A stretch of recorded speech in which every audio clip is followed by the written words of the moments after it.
Jak si užila Hradecký Majales? Klamala by som, keby ti poviem, že som si ho užila. Proste problémy extrémne, takže nedalo sa s tým nič robiť, bohužiaľ.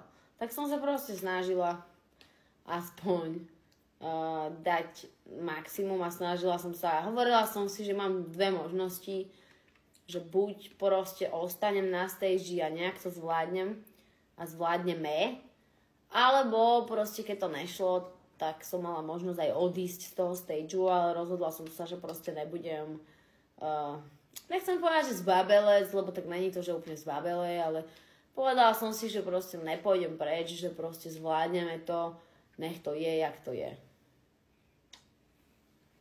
Takže, ale že by som si to nejako extra užila, tak to asi ne. Lebo proste kto tam bol, tak vie, že tam boli extrémne technické problémy, hlavne kvôli tomu. Veľa ľudí, fanúšikov mi písalo, že sa ani nedostalo na môj koncert, že proste môj koncert počuli niekde v diaľke z auta, v zápche. Takže bolo to ťažké. Náročný deň, plný dažďa. Dažde, vetry, všetko bolo.